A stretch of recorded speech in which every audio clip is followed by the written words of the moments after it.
Well, I'd like to welcome everybody to our weekly webinar. Our topic today is a little different because normally the ones that everybody's excited about is when we say, where you need to go to these neighborhoods, or these are the places, the cities that are doing it. They're on fire. And that's great. And I love doing those. The problem sometimes comes into demography is more than just saying this is a come on or a tease for a particular location. We don't get paid because you're moving into a site or not. Our job is just to be truthful. And so sometimes that means, and by the way, it happened a couple of times this week, I was talking to the doctor and said, this is not a good idea. Don't go here. And one of them, these doctors, was a little upset. Well, I really want to go there. And I said, then go. All I'm trying to do is to give you the facts. So here's one of those little facts that I want to talk about. And let me share my screen. Once again, trying to not to act like an old guy who doesn't know how to do that. All right, come on, let's share. Maybe it would be helpful if I went to the very top of this and did the slideshow that way. Thank you for not making an old person joke. Yeah, I tried to stay civil today. And listen, you, whatever your name might be, I'm telling you, I've got 5 kids, and I've got my 6th grandchild is on the way, and I'm telling you, I have to make up a song to remember all of them. Yeah. So anyway, here's the deal. There is a concept that's going on right now that I think the doctors, our clients, have got to know. And I think this is important. It's called the road diet versus practice death. Now, what cities and counties are doing is, in the name of that which is good and holy, they're screwing over the doctors in their cities. And I want to talk to you about a little bit why. Now, in the name of global warming, your city may be considering ways to kill your practice, and I'm not kidding about it. There is a mandate that a certain percentage of the population in any city has to make sure that the city is becoming more green. It's doing policies that are going to help make life better for everybody who lives in it.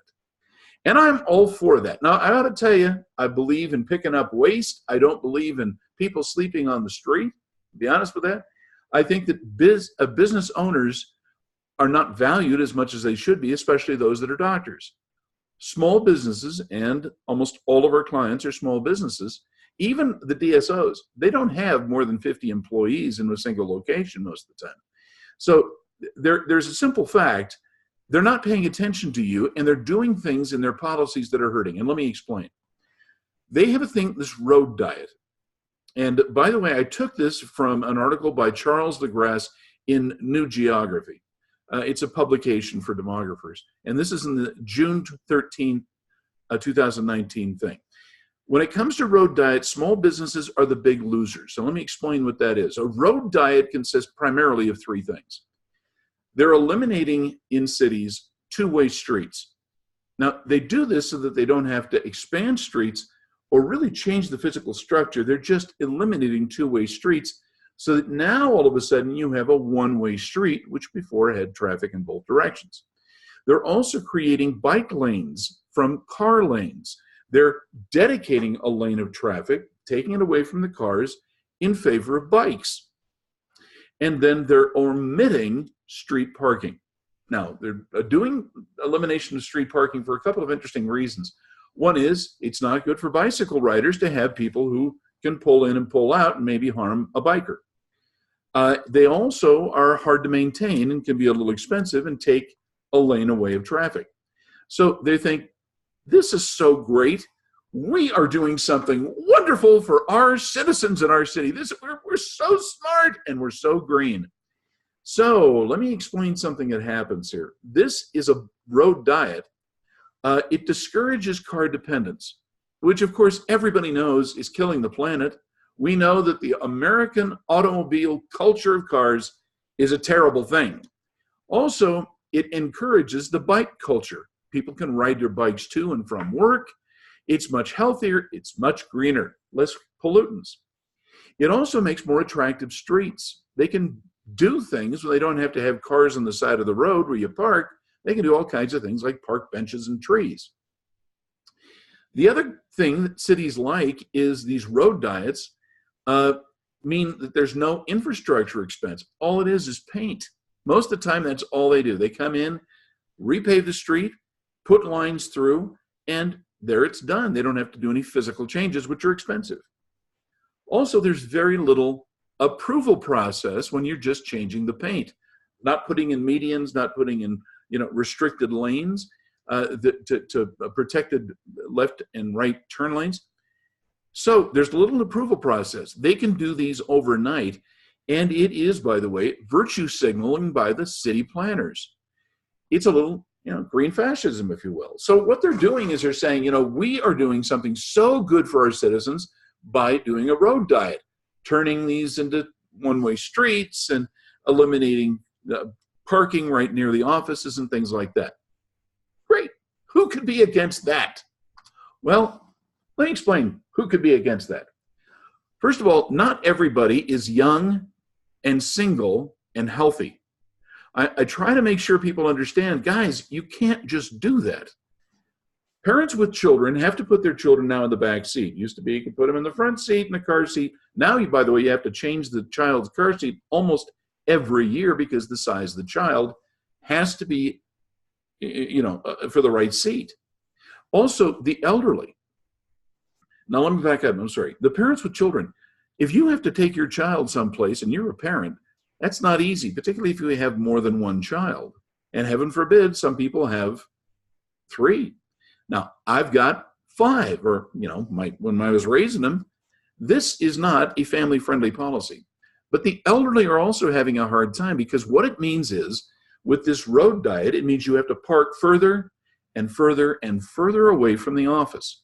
Now, many offices don't have the facility of having an easy parking structure. Now, you people who are in strip malls and places that are more retail-oriented think, well, we're getting away with this. No, you're not, because this road diet affects those people who have retail spaces as well as those who are in professional office parks. If you happen to be handicapped, it can be very hard to get in and out of a place with crutches or with wheelchairs. And remember, most of the time, these do not have protected parking anymore. So therefore, the handicapped have to travel much further. The length of time in transit to the office is increased because they don't allow as many cars to flow along a street as they once did. So what used to take 5 minutes to get to the office can now become 15 minutes or 20 minutes as you're trying to find some place to park that's not close to your office. There's also an impact of weather. And as I grow older, I got to tell you, the winter blasts matter a lot more to me than they once did. Getting in and out of your car is hard. And if you have to then get out of your car and in an exposed place and then travel further, that's hard. Crime goes up whenever we do this, by the way. There are fewer people actually closer to the office, fewer witnesses, if you will, and lots of places for bad people to hide. So crime is going up, and also access to the practices in small businesses is greatly reduced. Now, let me explain something to you. Demographers are tracking in almost every city this trend. And what they're tracking is that the places where they decide, we're going to put in a road diet here, the practices, the small businesses are dying, literally dying. And very often, the people who were immediately in front of it may not have had their parking changed, but one block over it is, or it has. And that is affecting your bottom line.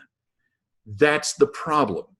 Now, I'm going to tell you something just real quick. Most city planners have no background in business at all. They're not asking for public opinion. They're certainly not asking for the business people's opinion.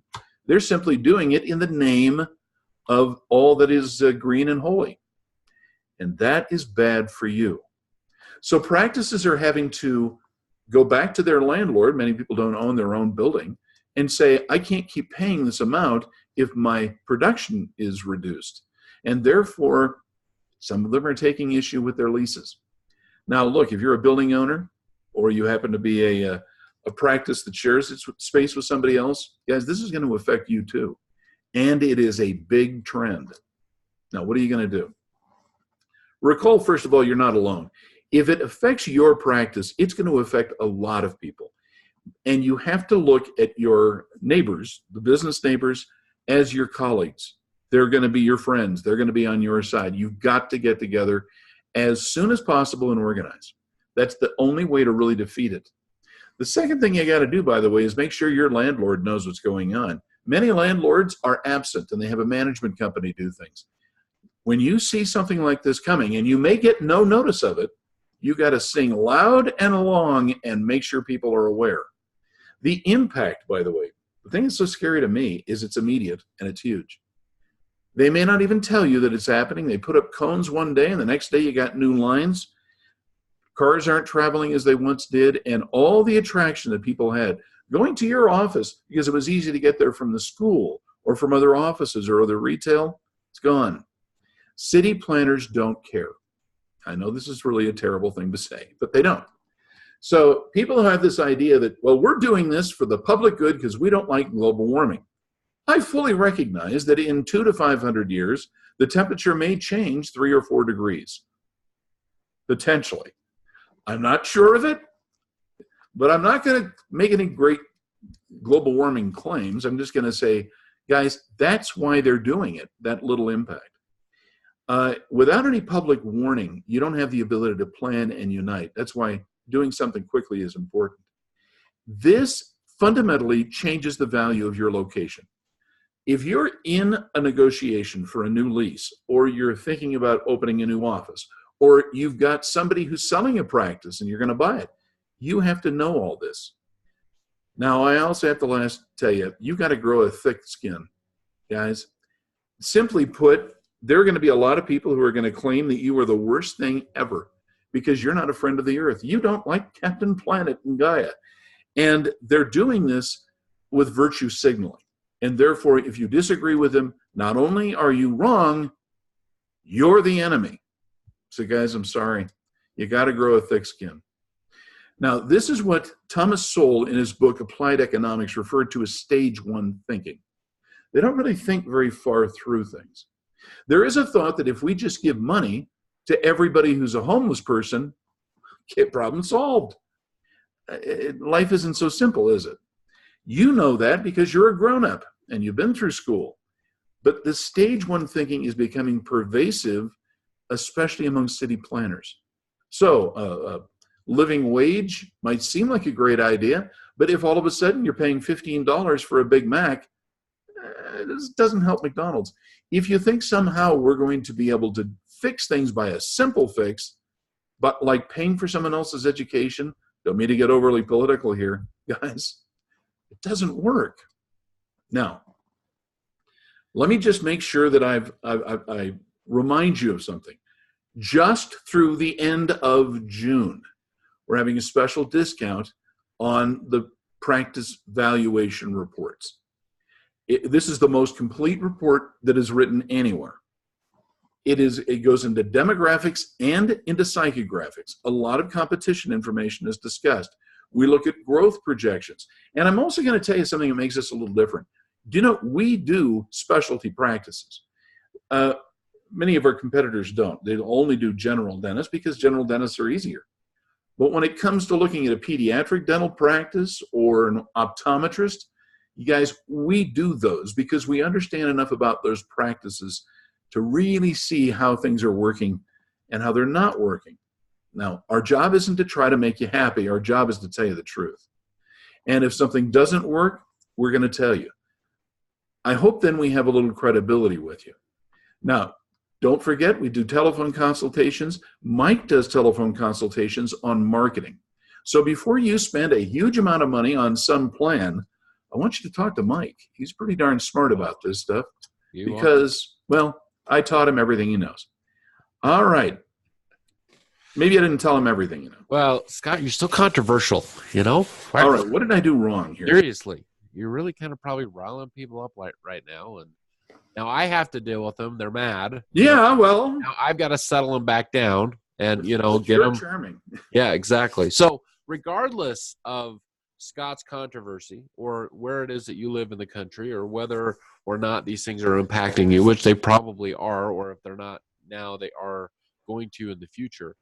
it's important that you stay focused on a few things. And I'm going to talk about one of those things today that I think is something that probably most of you know inherently. When you started your practice, you knew this was going to be part of it, but may have either let the pressure off the gas pedal, or maybe you just haven't kind of stayed consistent with it. And that is, I want to talk about business to business marketing. It's a very critical piece to frankly, any successful business, not just dentistry, or not just any kind of situation, but it's a very important thing for you as a practice owner to be thinking about. And I didn't put practice to business or practice to practice, because you have to think of yourself as a traditional business. And I'm sure you think about yourself as a traditional business around tax time, but maybe you don't think of yourself as a traditional business every other time. And that's what I'm trying to get you to focus on in here at the end of June. You need to be thinking of yourself as a business, because it's a great opportunity for you to grow your business or your practice into what you want it to be. So let's talk about what I call the big three when it comes to focus items that you need to really be thinking about. The first one is that you need to stay organized. You've got to stay organized in your relationship building with other practice owners and other businesses. The second thing is you've always got to be bringing value. You need to bring value every time you make that visit, every time you make that phone call, every time you bring them out to lunch. You've got to be focused on bringing them value as often as possible. And the third thing is you've got to be consistently different. And that might sound like a little bit of an odd phrase, but what that is A, you have to be consistent in what you do, and you can't be consistently boring. You have to be consistently different in the value that you're bringing and the message that you're bringing to that relationship building. And understand you've got to be patient. Maybe that would be the fourth thing that I didn't put there, is it does take a little bit of patience. And you've got to understand that your business to business marketing is very much a long tail strategy, meaning that it's slow burn. It's going to take a little while for it to pay off. And sometimes that means years. Oftentimes it means that you are going to have to do things in your practice on a consistent basis that you'll be able to get that payoff in a long time from now. And so that, quite honestly, is why most business owners, most practice owners do not stay consistent in these things, because they're looking for that short-term payoff. And there are some things we do in the marketing world that do pay off very quickly. But there are things and very, very important things that we do that do not pay off quickly. And this is one of those things quite often that doesn't pay off very fast. Now, before we move on, I'm going to make a reminder here. And I've made it the last couple of weeks. And I think with this topic, it is very, very important, because you do not know necessarily who those people are that you need to network with or build a relationship with. And you may draw a very quick conclusion about who these people are, whether you like them or you don't like them, whether their personality matches you or it doesn't. Keep in mind that a true marketer is agnostic. And I'll keep making this the statement to you that are listening, because it is such a critical thing for you to remember as you approach your marketing. You can't decide, oh, Bill over there across town, he's not the type of person, he doesn't believe the same way I do, he's not of the same political affiliation or the same religious affiliation or whatever, and he is not someone that I want to hang out with on the weekend. Doesn't matter. A marketer is agnostic. You have still got to see that individual as an opportunity, and you have to position yourself, not compromising yourself, but you have got to position yourself in a situation in a way that you will be able to extract what you need from that relationship. And that may sound selfish, that may sound unethical maybe, but it's really not. You have to look at those situations as a business owner in that, how can I create or procure this relationship in a way that I am able to provide value and that I get value in return. And the only way you can really do that is by keeping in mind that you are agnostic when it comes to those relationships. So let's talk about that first item of the big three, and that is to stay organized. Let me give you a couple of things that I always try to remember my clients when we're talking about staying organized. The first thing is to develop a category system for your contacts. And this may seem very old school, as in you're looking at the Rolodex and you pull out the card and you see, their birthdays and their kids' birthdays and that kind of thing. But you will be amazed how impactful that actually is when you're building a relationship. If you can keep track of Bill across town, what the important dates are for him, what his hobbies are, what are the things that it's going to really turn his crank. That is the thing that's really going to make you stand out as a business-to-business relationship provider for that person. It really does make a huge difference, and it's one of those things that, frankly, most doctors, and especially most younger doctors, will glaze over. They will glaze over those small, simple facts that old school doctors, that was just part of the process. If you can develop some kind of a category system where you can be that you can be cued every single time you pull out that contact or you're going to go make a visit, and you remember those things, that makes a huge difference. The second thing is to keep track of the time and date that you last visited or made contact. Now, this kind of goes with the next bullet point as well, to coordinate your efforts with your team, because oftentimes we get in a situation where your front desk person goes to make a contact, then you make a contact a few days later, and there's a lot of repetition, and that doctor on the receiving end sees as now they're wasting my time because they're taking too much of it. You want to be really organized when you're developing this plan, and you want to stay organized and consistent. And for my last bullet on this particular topic, it kind of brings it together, because you've got to be systematized. The more systematized you become in this effort in building those relationships, the more success you'll have on the other end. And as a marketer, the better you'll be able to track the return on investment that you've made, mostly with time, with your staff and yourself. You'll be able to really track that if it's systematized. So keep track of the time and the date that you last visited that contact. Make sure that you coordinate that effort with your team or anybody else that's part of that business relationship effort that you have in your office, and insert systems whenever possible. Those of you that are talking to me about this through a telephone consultation know that I always push a KPI sheet. A KPI sheet is one of the most critical things that you can do in this effort, so that you can really stay organized and measure that return on investment. All right, let's talk about a very, very important topic, which is always bringing value to that relationship. Here's some ideas things that you can do, because everybody knows that it's much easier to make that call, to knock on that door, to stop in their office when you have something to bring them. If you're just stopping by and it's just a friendly chat, that may work a time or two, but oftentimes you've got to bring a little bit more to that relationship. You've got to provide that value in order for the other and the receiving party to still be excited about seeing you when you pop in the office. So here's a couple ideas. The first thing you can do is to bring new technology to them that will make their lives simple. We live in a world of apps. We live in a world of cloud solutions, and a lot of old school doctors have not made that leap, and they don't understand that they lose so much time by faxing everything, or they lose so much time by printing everything off and bringing it from office to office. You can bring new technology to them and show them how easy it is, and that will be perceived as great value to the receiving party. Oftentimes, new technology, as long as it works, can be a great value add that you can bring. And oftentimes, especially if you're a specialist, you can pay for that technology and provide it to the general practitioners that refer to you. Great solutions out there, everything from referrals to file sharing to x-rays to all types of things that's going to make that relationship better. The second thing is to bring them some underground news, or you can say gossip. Gossip is one of those things that if you have some credible information, whether it's on real estate or it's on competition or it's on whatever, that receiving party will always see that as value. And again, that's, usually we associate that with not great things. You don't want to be a rumor monster or anything like that.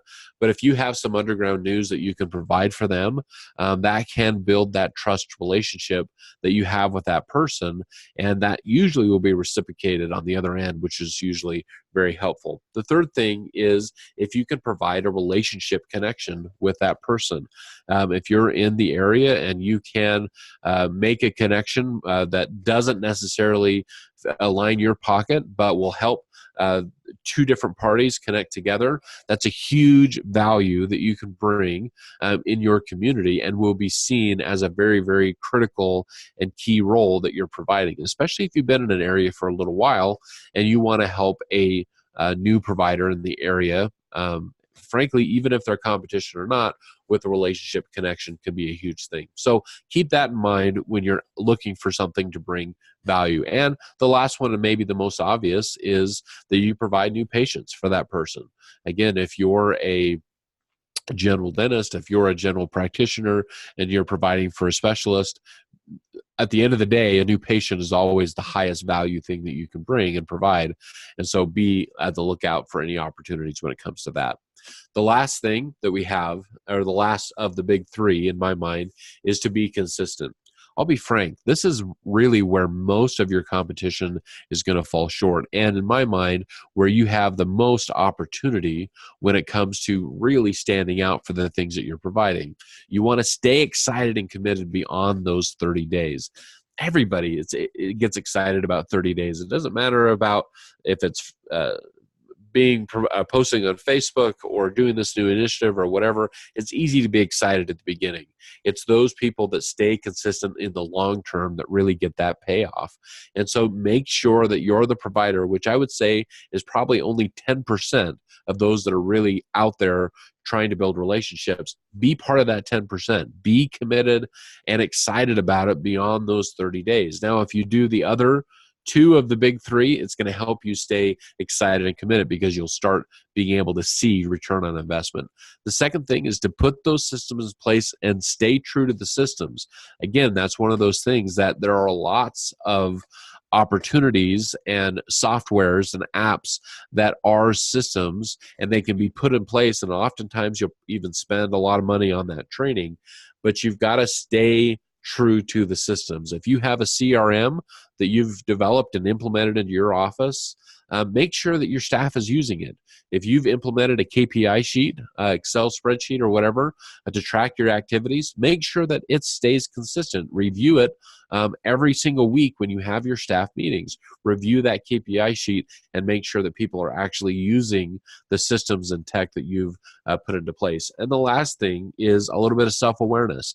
If you know that you are not the type of person that wants to go out and build those relationships and bring that value and that kind of thing, either because you don't have time or maybe you're just an inverted person and you don't want, that's just not who you are, you've got to grant ownership to a team member or somebody else that maybe that's their only job.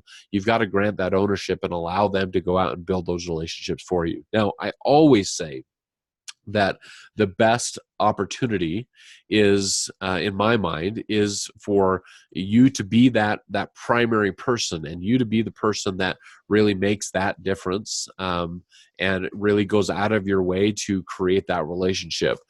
I still believe that is the best thing to do. But if you are just not going to do that, be self-aware enough to say, okay, I'm not going to do that. I've got to bring somebody in-house.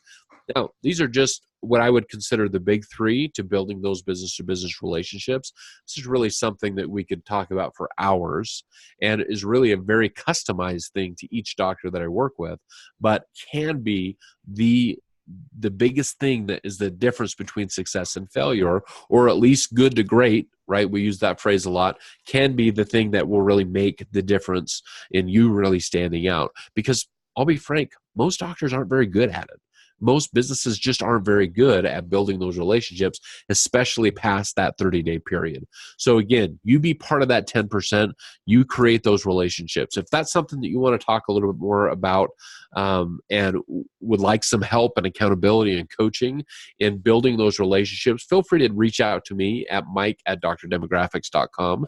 Be happy to talk you through it, and we can look at your situation and see what systems we can implement for you to create that success within your practice. Let me just add a couple of things. Mike is one of the best on-site trainers that I know. Now, he's not a clinical guy, but he is really an excellent communicator and does very well with staff. So if you want to get that little extra boost, talk to Mike about how he can get out there and go to your office and make sure that this actually gets implemented. Well, let me just say that if your staff trainings have been a little stagnant, if you feel like that nobody's excited to go, consider that. Consider having me come out. We've had great success with it. We've had a lot of fun with a lot of different staffs. It's not expensive for you to do that, and we provide a ton of value for those doctors that want to take advantage of that. And that's something that we do fairly consistently throughout the year. So it's there, it's affordable, and definitely can be scheduled. True. Now, he'll actually come out in costume if you need him to do that. That's what it takes. Sometimes in a state of partial undress, if I've got really would be what your staff needs. It's tasteful, though. But tastefully done. All right. Now, last little thing. He said something I want to just emphasize.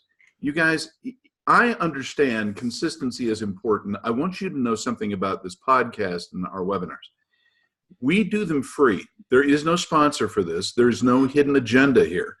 Our purpose in providing value is genuinely to see if we can increase the benefit of the people who are attending and taking a look at it. So please feel free to pass this along to other people. The other thing I want you to be aware of, we are doing this every week, and it's every Tuesday that we publish this. We do that because consistency is important so that you know where you can find the information when you're ready. And many of you are saying patients just don't have time. That's okay too. That's why we send these out. Please register. So I want to thank you again. We will see you next week. I'm going to be honest. We were kind of thinking about taking the 4th of July week off. I don't know if we're going to do that this week for the consistency sake, because we got a couple of things to say that I think might be interesting. So everybody, thanks so much for coming by, and please pass along to your friends and neighbors that we're here, and it's free. You cheap sons of- I'll talk to you all later. Take care.